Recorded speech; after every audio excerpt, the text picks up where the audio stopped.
Parmi les membres du jury du Festival FStar 2017, ici à Montpellier, Loïc Bugnon, bonjour. Bonjour. Qui a créé lui-même un festival il y a 9 ans, donc c'est la 9e édition. Là, on attaque la 9e édition pour 2018.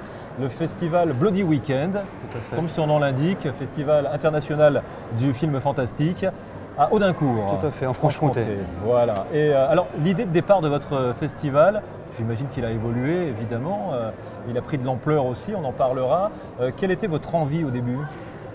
Une envie de rassembler, de partager autour d'une passion commune, qui est le cinéma fantastique, dans toute sa largeur. Parce que le cinéma fantastique, entre autres, c'est la fantaisie, c'est la science-fiction, c'est l'horreur, c'est le gore, c'est toutes les thématiques qui tournent autour du fantastique et rassembler tous les arts qui sont représentés au sein du festival, donc arts plastiques, les auteurs, littérature, comics, effets spéciaux, maquillage. C'est quand même une passion de cinéphile au départ. Tout à fait. Alors moi je suis tombé dans l'âge de 8 ans comme Obélix, la grande marmite, et j'essaie maintenant de partager ma passion à tous. Et qu'est-ce qui vous a fait découvrir ce cinéma là, à 8-10 ans? Vous avez des souvenirs précis? J'ai eu un déclic en fait à 8-10 ans. On va dire à 10 ans j'ai découvert L'Exorciste de William Friedkin. Caché derrière le fauteuil chez mes parents un mardi soir où le film passait en seconde partie de soirée sur France 3. Et donc ça m'a marqué. Et il y a eu la littérature, les comics, les fanzines à l'époque, et puis la VHS bien entendu. Je suis un enfant de la VHS, un enfant de temps X aussi. Donc voilà. Et avec l'évolution donc, du festival, l'envie de faire venir des pointures, évidemment, petit à petit, le budget qui va suivre, bien évidemment, des Américains qui viennent présenter aussi des films, il y a un jury, c'est un peu comme ici à Montpellier. Donc en fait, on distingue deux parties dans le festival. Il y a la partie artistique, donc on a 3000 m² d'artistes présents, les gens que je vous ai cités, sculpteurs, peintres, auteurs. Et une partie, on va dire, plus 7e art, donc la compétition de court-métrage avec 3 sessions. Donc nous, on reçoit 700 courts-métrages et en amont, j'en sélectionne 25. 2 sessions fiction et une session animation. Et à l'issue de ça, je compose un jury mi-anglophone. Donc chaque année, on a des réalisateurs assez connus qui sont venus déjà chez nous.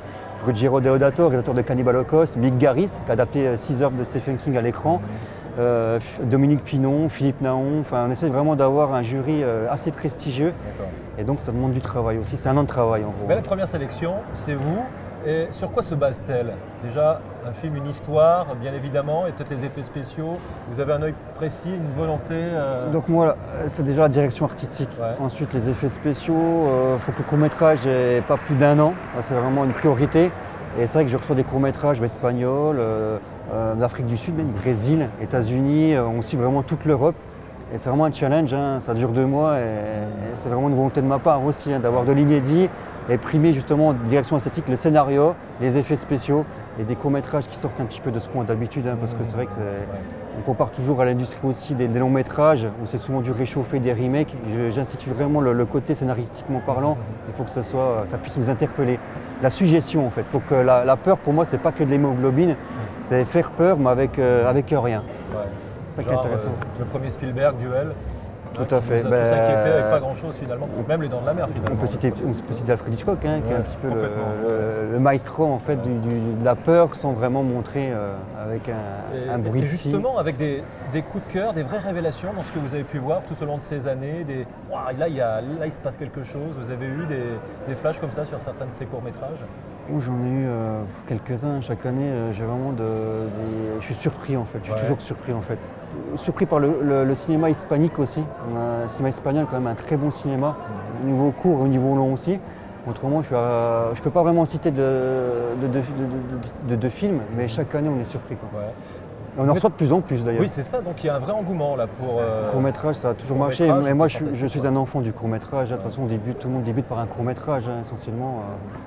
Ça veut dire qu'il y a les grands réalisateurs de demain, quelques-uns peut-être, qui sont déjà passés par votre festival. Il y en a 2-3, oui, on va entendre parler prochainement, je pense. Bien. Vous faites partie du jury cette année, vous avez vu de belles choses ici aussi à Montpellier pour FStar? Oui, il y a de beaux courts-métrages, j'en ai vu 2-3 qui vont certainement faire partie de notre sélection l'année prochaine. Mais autrement, oui, il y a quand même du lourd, comme je dis, il y a de belles choses à voir. Les films français aussi, parce que, entre parenthèses, on adore aussi le Made in France. Et non, c'était une agréable surprise d'être présent ici à Montpellier. En plus, c'est la première fois que je viens à Montpellier, donc ça me permet un petit peu de sortir de ma Franche-Comté. Loïc Bugnon, on va pour terminer donner le rendez-vous de votre festival pour 2018. Donc le 1er, 2 et 3 juin en Franche-Comté à Audincourt. Donc un site internet www.bloodyweekend.fr, il y a toutes les infos dessus. Merci beaucoup. Merci à vous. Et bonne fin de festival à Montpellier. Merci.